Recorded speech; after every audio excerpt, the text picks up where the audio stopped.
সুপ্রিয় দর্শক, সবাইকে স্বাগত জানাচ্ছি এনটিভির নিয়মিত আয়োজন স্বাস্থ্য প্রতিদিন অনুষ্ঠানে। সঙ্গে আছি আমি ডাক্তার মোনা তাহসিন। আজ আমরা যে বিষয়টি নিয়ে আলোচনা করব সেটি হচ্ছে হাতের নার্ভ ইনজুরি সমস্যা। এই গুরুত্বপূর্ণ বিষয়টি নিয়ে আলোচনা করবার জন্য আমাদের সঙ্গে রয়েছেন একজন বিশেষজ্ঞ চিকিৎসক।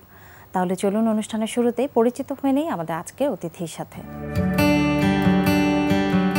ডাক্তার মহিউদ্দিন ১৯৬৫ সালে জুলাই মাসে ঝিনাইদহ জেলায় জন্মগ্রহণ করেন। তিনি ১৯৯০ সালে শেরে বাংলা মেডিকেল কলেজ থেকে MBBS ডিগ্রি অর্জন করেন। এরপর তিনি চিকিৎসা বিজ্ঞানে উচ্চতর MS ডিগ্রি লাভ করেন। বর্তমানে তিনি জাতীয় অর্থোপেডিক হাসপাতাল ও পুনর্বাসন প্রতিষ্ঠানে অর্থোপেডিক বিভাগে সহযোগী অধ্যাপক হিসেবে কর্মরত। আপনাকে শুভেচ্ছা এবং স্বাগত আমাদের আজকের অনুষ্ঠানে। ধন্যবাদ আপনাকে। স্যার, হাতে কি কি গুরুত্বপূর্ণ নার্ভ রয়েছে এবং সেগুলোতে কি ধরনের ইনজুরি নিয়ে রোগীরা আপনাদের কাছে আসেন? প্রথমে আমরা জেনে নিই নার্ভ জিনিসটা কি। তো আমরা তো মনে করি যে সব কিছুই সাধারণ পাবলিক এসে বলে স্যার আমার রগ কেটে গেছে। রগ বলতে তারা বোঝায় সব কিছুই। যেমন আমি যে আঙুলটা সোজা করলাম, এখানে টেন্ডন, এটা হচ্ছে টেন্ডন, এই যে সোজা হয়ে যাচ্ছে শক্ত একটা রগ, এটার নাম টেন্ডন। কিন্তু আমি যে এখানে অনুভূতি পাচ্ছি বা আমার মাংসপেশিকে যে সচল রাখতেছে, আমরা বলি মোটর পাওয়ার, যে অনেক সময় হাত প্যারালাইসিস হয়ে যায়। নার্ভ যদি কেটে যায় তাহলে হাত প্যারালাইসিস হয়ে যায়, অথবা আমাদের ব্রেনের সাথে যদি কোনো কারণে যোগাযোগ বিচ্ছিন্ন হয়ে যায় নার্ভের, যেমন স্পাইনাল কর্ডের যদি ইনজুরি হয়ে যায় তাহলে তো পিঠের রিজনে হলে 2 পা প্যারালাইসিস হয়ে যায়, যদি ঘাড়ে হয় তাহলে 4 হাত পা প্যারালাইসিস হয়ে যায়। তো এই যে স্পাইনাল কর্ডের মাধ্যমে আমাদের ব্রেনের সাথে এই নার্ভের যোগাযোগ থাকে আর কি, এটা কন্টিনিউয়াস একটা যোগাযোগ থাকে। সেটা ব্রেন থেকে যে সিগন্যাল আসে নার্ভের মাধ্যমে আমাদের হাতে স্কিনে পৌঁছায়, মাসেলে পৌঁছায়। মাসেলে পৌঁছালে মাসেলগুলো কন্ট্রাকশন করলে আমাদের হাতটা ভাঁজ বা সোজা হয়, ভাঁজ বা সোজা হচ্ছে। তার মানে এই নার্ভটা যদি কোনো কারণে ইনজুরি হয় তাহলে ওই পার্টটা প্যারালাইজ হয়ে যায়। তো এখন যদি একটা নার্ভ কাটে, আমাদের আপনি বললেন যে কী কী গুরুত্বপূর্ণ নার্ভ আছে, আমাদের হ্যান্ড ফাংশনের জন্য মেনলি 3টা গুরুত্বপূর্ণ নার্ভ আছে। আবার এলবো ফ্লেকশনের জন্য আরেকটা গুরুত্বপূর্ণ নার্ভ আছে, আমরা বলি মাস্কুলোপেটেরিয়াল নার্ভ। আবার আমাদের শোল্ডারকে উপরে তোলার জন্য, রেজ করার জন্য এক্সিলারি নার্ভ আছে। তো এই প্রত্যেকটার আলাদা আলাদা ওই নার্ভগুলো মাংসকে সাপ্লাই দেয়, আমাদের মাসেলকে সাপ্লাই দেয়। মাসেলগুলো যখন কন্ট্রাকশন করে তখন আমাদের মুভমেন্ট হয়। তার মানে নার্ভ ইনজুরির মুভমেন্ট থাকবে না। তা হাতে যে 3টা গুরুত্বপূর্ণ নার্ভ আছে, একটা হচ্ছে মিডিয়ান নার্ভ। সাধারণভাবে আমরা বলতে পারি মিডিয়ান নার্ভ দিয়ে আমরা হাত ভাঁজ করি, ফিঙ্গার মুভ করি, ভাঁজ করি। আর আমরা আরেকটা সোজা করে কি দিই, সেটা হচ্ছে রেডিয়াল নার্ভ। আর আরেকটা আমরা আঙুল ফাঁক বন্ধ করতে পারি, এটা হচ্ছে আলনার নার্ভ। তো এটা হচ্ছে বেসিক, কিন্তু এটারও আবার কিছুটা ওয়ার্কিং ভেরিয়েশন আছে। সোজা কথা, একটা নার্ভও না হলে আমরা হাত ঠিকমতো ফাংশনিং থাকবে না। অর্থাৎ প্রতিটি নার্ভই গুরুত্বপূর্ণ। যেন আমি যদি কোনো কিছু ধরতে যাই, আমার আঙুল প্রথমেই ফাঁক করতে হচ্ছে, তাহলে এটা আলনার নার্ভে করতেছে, সোজা করতে হচ্ছে, এটা রেডিয়াল নার্ভে করতেছে, তারপরে আমি ভাঁজ করে গ্রিপ করতেছি, সেটা আবার মিডিয়ান নার্ভে করতেছে। তো আমাদের 3টা নার্ভের যে কোনো একটা যদি কোথাও কেটে যায় তাহলে আমাদের হ্যান্ড ফাংশন একদমই ডিজেবল হবে। এই জন্য নার্ভের আমাদের টেক কেয়ার করতে হবে। আচ্ছা, তো কিভাবে নার্ভগুলো ইনজুরি হতে পারে? নার্ভ সাধারণত আমরা যেটা পাই, মেন কারণ হচ্ছে ট্রমা। সেটা ট্রমা হতে পারে, ব্লান্ট ট্রমা হতে পারে, শার্প কাটিং ইনজুরি হতে পারে। ব্লান্ট ট্রমা যে একটা অ্যাক্সিডেন্ট হলো, মোটর ভেহিকেল অ্যাক্সিডেন্ট বা যে কোনো ধরনের অ্যাক্সিডেন্ট হলো, বা কেউ একটা লাঠি দিয়ে এখানে বাড়ি দিল, তো বাড়ি দিলে উপরে মাংস, ভিতরে শক্ত হাড্ডি, মাঝখানে নার্ভ আছে, সে তো বাড়ি খেলে ওখানে নার্ভটা 2 ভাগে কেটে যেতে পারে। আবার নার্ভটা উপরে দেখা যাচ্ছে শক্ত পর্দা ঠিকই আছে, ভিতরের সূক্ষ্ম যে সুতার মতো জিনিস আছে সেগুলো ভিতরে ছিঁড়ে গেল, নার্ভ কিন্তু উপরে ঠিকই আছে। তো নার্ভটা হচ্ছে আমরা বলি বান্ডেল অফ একজন মানে সূক্ষ্ম সুতার মতো অসংখ্য কোটি কোটি সুতার মতো একটা নার্ভের ভিতরে পাস হয়ে যায়। সেটা আবার আমাদের এই যে স্পাইনাল কর্ডের যে অ্যান্টেরিয়র হর্ন সেল আছে সেটার সাথে কানেক্টেড থাকে উপরের দিকে, আর নিচের দিকে আমাদের বিভিন্ন রিসেপ্টর আছে, মাসেলের ভিতরে আছে, স্কিনের ভিতরে আছে, রিসেপ্টরের সাথে কানেক্টেড থাকে। তার মানে ব্লান্ট ট্রমা হয়েও কিন্তু ভিতরে নার্ভ কেটে যেতে পারে। অথবা বোন ফ্র্যাকচার হয়ে গেল, বোন ফ্র্যাকচারের পর ধারালো এন্ড হচ্ছে, সেই ধারালো এন্ড লেগে নার্ভটা কেটে যেতে পারে। অথবা বোন ফ্র্যাকচারের পর 2টার মাঝখানে নার্ভটা এন্ট্রামমেন্ট হলো, আটকায় গেল, সেক্ষেত্রেও আমরা নার্ভ ইনজুরি হতে পারে। আর যদি কেউ কোনো শার্প কিছু দিয়ে কোপ দেয় অথবা একটা কোনো কিছু দিয়ে পেনিট্রেটিং চাকু দিয়ে ইনজুরি করে, সেটা তো নার্ভ কেটে যাবে ভিতরে। তো প্লাস হচ্ছে নার্ভের নিজস্ব কিছু ডিজিজ হতে পারে, যেমন একটা নার্ভের ভিতরে একটা টিউমার হলো, অথবা নার্ভের আশেপাশে টিউমার হলো, অথবা বোন ফ্র্যাকচার হয়েছে, বোন জোড়া লাগার সময় হিউজ ক্যালাস হয়, মানে ক্যালসিয়াম জমা হয়, তখন নার্ভটার ভিতরে আটকায় যেতে পারে। এত কারণে নার্ভ ইনজুরি হতে পারে। স্যার, কোন নার্ভ ইনজুরি হলে কি ধরনের সমস্যা নিয়ে রোগীরা আপনাদের কাছে আসে ছোট্ট করে একটু জানবো। যেমন ওই নার্ভের ফাংশন তো আগে বললাম, যদি আলনার নার্ভ ইনজুরি হয় এটা আবার লেভেল আছে। যদি আমরা বলি দুই ভাগে, আলনার নার্ভের কাছে হাই ভ্যারাইটি, লো ভ্যারাইটি। তো লো ভ্যারাইটি মানে আমার যদি হাতের নিচের দিকে কাটে, নিচের দিকে কাটলে আমরা লো ভ্যারাইটি বলি। লো ভ্যারাইটি হলে সে আঙুলের ফাংশন এরকম করতে পারবে না, প্লাস ছোটো আঙুল প্লাস এই রিং ফিঙ্গারের এই পাশটা সে অনুভূতি পাবে না। তো এক নম্বর হচ্ছে অনুভূতি পাবে না। দুই নম্বর হচ্ছে যদি হাই ভ্যারাইটি হয় তাহলে সে রিস্টে এদিকে ভাঁজ করতে পারবে না। আবার যদি মিডিয়ান নার্ভ ইনজুরি হয়, মিডিয়ান নার্ভেও হাই ভ্যারাইটি আছে, হাই ভ্যারাইটি হলে সে এখানকার মাসেলগুলো প্যারালাইজড হয়ে যাবে, তখন সে ফিঙ্গার ভাঁজ করতে পারবে না। আবার যদি লো ভ্যারাইটি হয় তখন সে এখানে অনুভূতি পাবে না। আবার প্লাস এই আমাদের এই থার্মটাকে সে উপরের দিকে তুলতে পারবে না, কারণ এই ছোট্ট মাসেলগুলো এখানে সাপ্লাই দিচ্ছে মিডিয়ান নার্ভে। প্লাস আমরা বলি এখানে অনুভূতিটা খুব জরুরি, প্রত্যেকটা আঙুলে অনুভূতি তো জরুরি থাকলে ভালো, কিন্তু যখন কম্প্রোমাইজড হয় তখন আমরা বলি এই আঙুলে থাকতেই হবে, কারণ আমরা বলি এটা হচ্ছে আমাদের 3 নম্বর চোখ। এটা আমরা চোখ বন্ধ করে আমরা এর হাত দিয়ে ফিল করে বলতে পারি যে এটার মগ, এটা একটা মোবাইল, ফলে অনুভূতি খুব জরুরি। ইভেন এই নার্ভ কেটে যাওয়ার পরে আমরা দেখি যে যখন আসে তখন হাতের এইসব যা পোড়া, কেন পোড়া যে সে তো টের পায় না, পাচ্ছে না। শীতকালে সে আগুনের উপর হাত দিয়েছে, সে তো কিছুই বুঝতেছে না, কারণ পুড়ে যাচ্ছে, সে টের পাবে না। অনেকে স্মোকিং করতেছে, ওই স্মোকিং করার সময় দুই আঙুলের ফাঁকে কখন যে আগুন এসে লেগে গেছে সে টেরই পায়নি। এটা আমরা তো এখন দেখতে দেখতে অভ্যস্ত হয়ে গেছে, দেখার সাথে সাথে বুঝে ফেলে এখানে পোড়া আছে মানে মিডিয়ান নার্ভ নাই, এখানে পোড়া আছে মানে আলনার নার্ভ নাই। তো প্লাস হচ্ছে আরেকজন এসে বলতেছে আমি তো আমার সবই পারি, আমার আঙুলটা সোজা হচ্ছে না বা থাম এরকম রেস করছে, তখন আমরা পরে রেডিয়াল নার্ভ ইনজুরি আছে। তো রেডিয়াল নার্ভের ইনজুরি আবার হাই ভ্যারাইটি আছে, লো ভ্যারাইটি আছে, আবার ভেরি হাই ভ্যারাইটি আছে। তো যখন বেশি উপরে ইনজুরি হয় তখন সে এলবোটা এক্সটেন্ড করতে পারে না, উপর দিকে জিন্দাবাদ করতে পারবে না। যখন আরেকটু নিচে কাটে, মানে এই লেভেলে কাটে কিনা এলবোর উপরে, তখন সে রিস্ট উপরে তুলতে পারবে না। আরও যদি নিচে কাটে তখন সে শুধু ফিঙ্গার রেজ করতে পারবে না। তাহলে আমরা এই তিনটা কোনটা পারতেছে না পেশেন্ট, এটার উপর ডিপেন্ড করে আমরা লেভেলটা বুঝে ফেলি যে আমার অপারেশনটা এখানে হবে না এখানে হবে না আরও উপরে হবে, সেটা কিন্তু আমরা বুঝে ফেলি। আর নার্ভের ইনজুরি হলে তো অপারেশন লাগবে, তবে সব ক্ষেত্রে না। যদি দেখা যায় যে আমরা যদি দেখি যে শার্প কাট ইনজুরি আছে, তারপরে নার্ভের ফাংশন নাই, তার বুঝতে হবে যে এটা অপারেশন লাগবে, মাস্ট যে নার্ভ দুই ভাগ হয়ে গেছে। কিন্তু ব্লাড ট্রমার জন্য যদি হয় তখন আমরা আমাদের এমন যদি হয় যে ব্লাড ট্রমা হয়েছে, নার্ভ কাজ করতেছে না, তাহলে আমরা মনে করি যে এটা ফর দ্য টাইম বিং কাজ করতেছে না, অথবা ভিতরের যে নার্ভের যে শীট সেটা ঠিক আছে, ভিতরে যে একজনগুলো আছে ওটা দুই ভাগ হয়ে গেছে। তো উপরে যদি শীট ঠিক থাকে আর একজনগুলো যদি কেটে যায় তাহলে ওটা আস্তে আস্তে ওই একজনগুলো বেড়ে আবার ভিতর দিয়ে এসে চলে আসবে। প্রতি মাসে 1 ইঞ্চি করে আগাবে, যে লেভেল থেকে ওই লেভেল থেকে এই পর্যন্ত আসতে যদি এখানে কাটে প্রায় 18 মাস লাগবে, আর উপরে কাটলে আরও বেশি মাস লাগবে।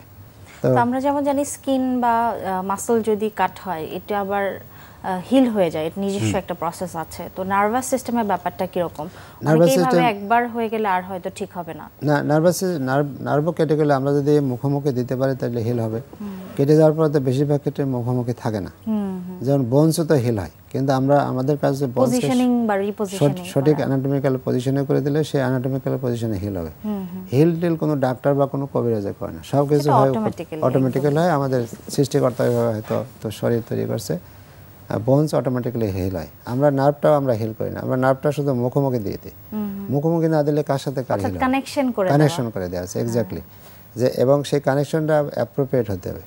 আমার নার্ভটা ছিল এইভাবে, আমি যদি কাটার পরে যে ঘুরে গেছে জোড়া দিলাম তাহলে কিন্তু হবে না, কারণ হচ্ছে যে ওই একই নার্ভের ভিতরে প্রপার অ্যালাইনমেন্টে অনেক সময় হয় না যে আপনি বলছিলেন যে ব্লাড ট্রমা বা আরটিএ রোড ট্রাফিক অ্যাক্সিডেন্ট আমরা যেগুলো দেখি একদম ল্যাসারেটেড ইনজুরি নিয়ে আসে, যে নার্ভ একদম এবড়ো থেবড়ো হয়ে গিয়েছে বা অনেকটা বড় অংশ জুড়ে নার্ভটা নষ্ট হয়ে গিয়েছে, তো সেক্ষেত্রে কি কোনো সম্ভাবনা আছে?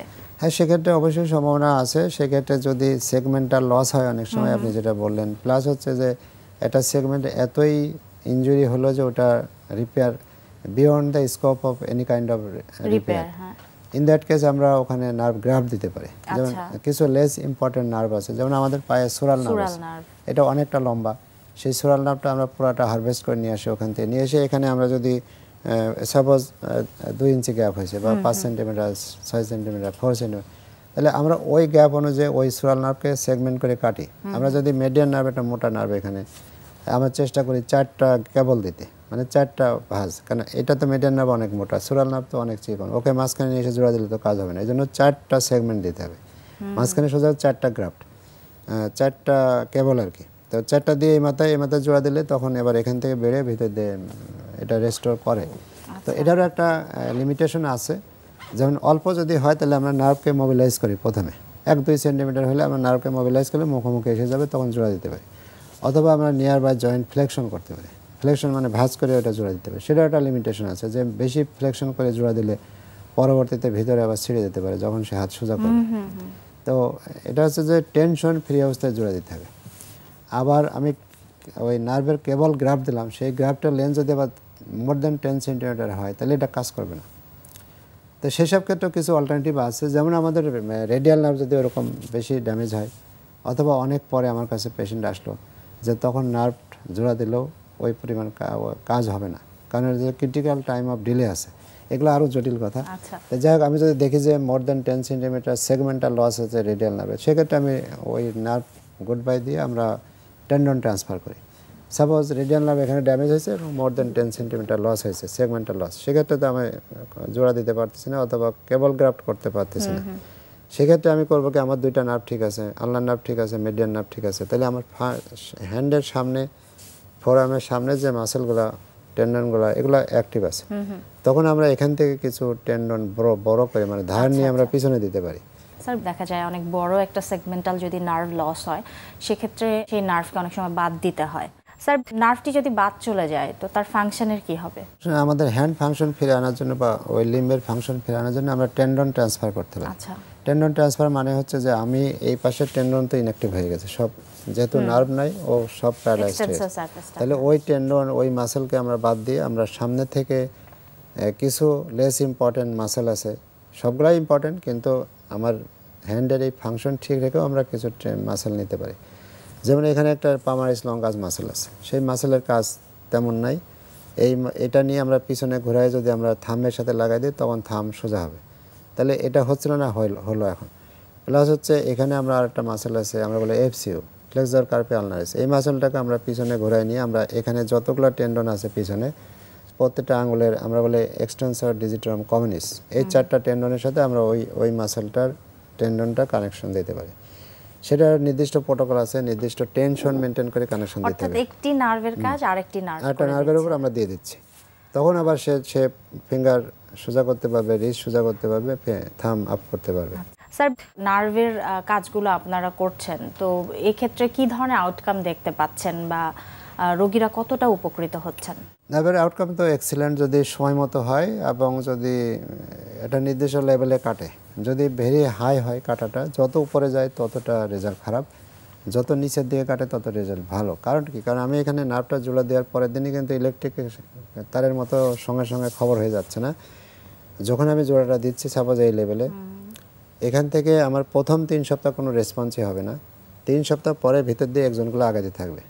আমি যদি প্রপারলি অ্যালাইন করতে পারি এবং যদি সময় মতো করতে পারি, যত দ্রুত করা যায় নার্ভ ইনজুরিতে তত ভালো। সবচেয়ে ভালো টাইম হচ্ছে আফটার ইনজুরি 2 উইকস।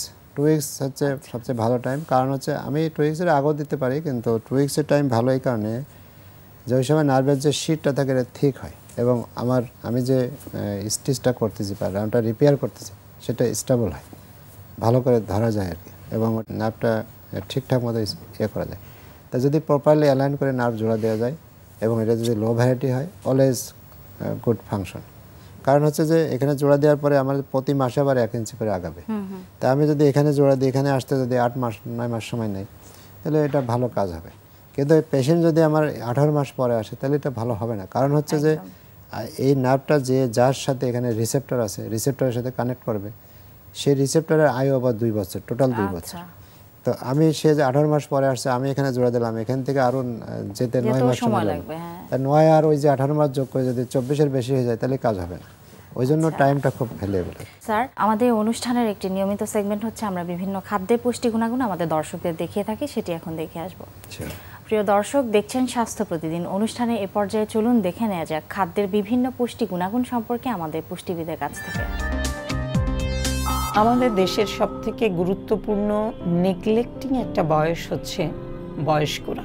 সাধারণত 60 বছরের উপরে চলে গেলেই আমরা মনে করি এটা কর্মঠ না, এবং আস্তে আস্তে যত বয়স বাড়তে থাকে ফ্যামিলি মেম্বাররাও তাদের থেকে দূরে সরে যায় এবং ওনারা নিজেরা মনে করেন যে তাদের চাহিদা অনুযায়ী কোনো কিছুই আমরা সন্তানরা পূরণ করতে পারছি না।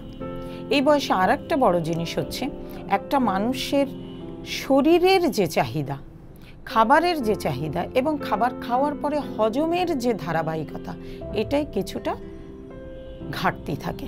অর্থাৎ যে মানুষটা অ্যাডাল্ট অবস্থায় সব ধরনের খাবার খেতে পারত, সাধারণত বয়স্ক হয়ে গেলে সে আর সব ধরনের খাবার নিতে পারে না। সাধারণত এই বয়সে দেখা যায় প্রচুর পরিমাণে অনেক ধরনের রোগ অবস্থা হতে পারে।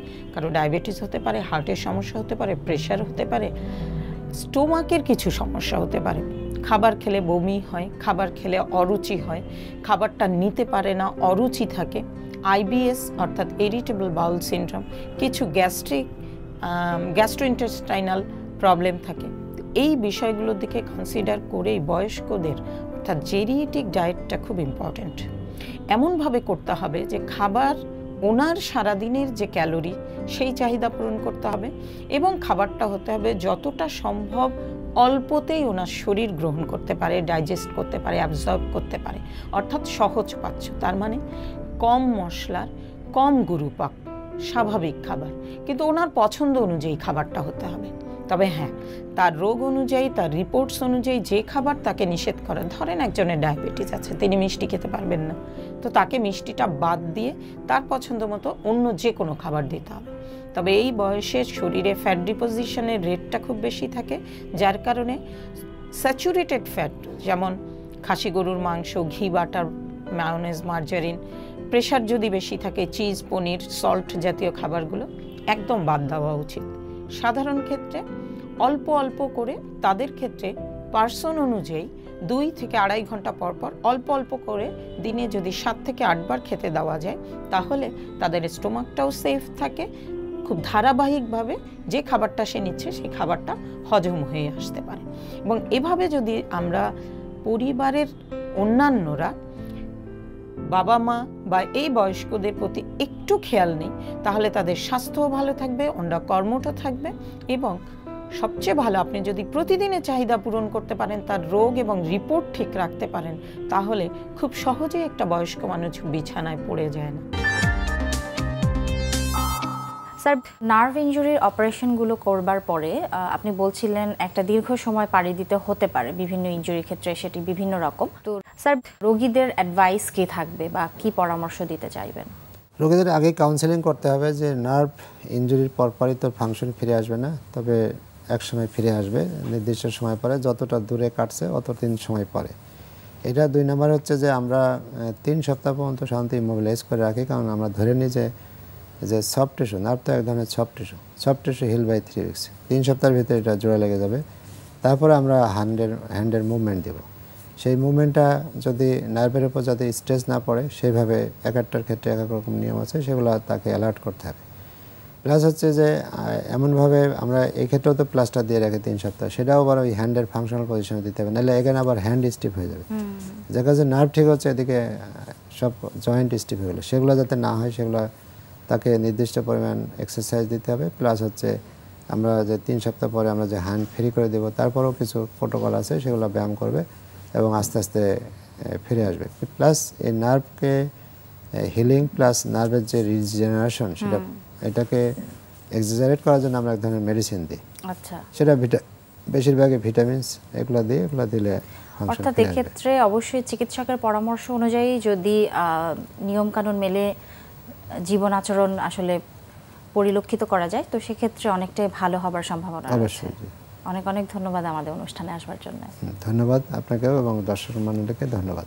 সুপ্রিয় দর্শক, এতক্ষণ দেখছিলেন স্বাস্থ্য প্রতিদিন। কথা হচ্ছিল হাতের নার্ভ ইনজুরির সমস্যা নিয়ে। আশা করছি গুরুত্বপূর্ণ তথ্য পরামর্শগুলো আপনাদের অনেক কাজে আসবে। চলুন এই পর্যায়ে দেখে নেই কি থাকছে আগামী পর্বের স্বাস্থ্য প্রতিদিন অনুষ্ঠানে। চুল পড়ার মূল কারণ পুষ্টির অভাব, নিউট্রিশনাল ডেফিসিয়েন্সি। এই নিউট্রিশনাল ডেফিসিয়েন্সি শুধুমাত্র গরিবদের যে হচ্ছে, যারা খেতে পারছেন না ঠিক মতো, মানে যা দরকার সেটা পাচ্ছেন না, তা না।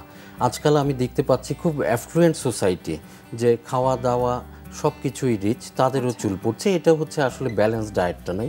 আমাদের দেশের মায়েদের হিমোগ্লোবিন সারা জীবনই, আমি যাকেই করিয়েছি দেখেছি 9, 8.5, 10 থাকে। এই হিমোগ্লোবিন যদি কমে যায়, চুল আপনার পড়বে।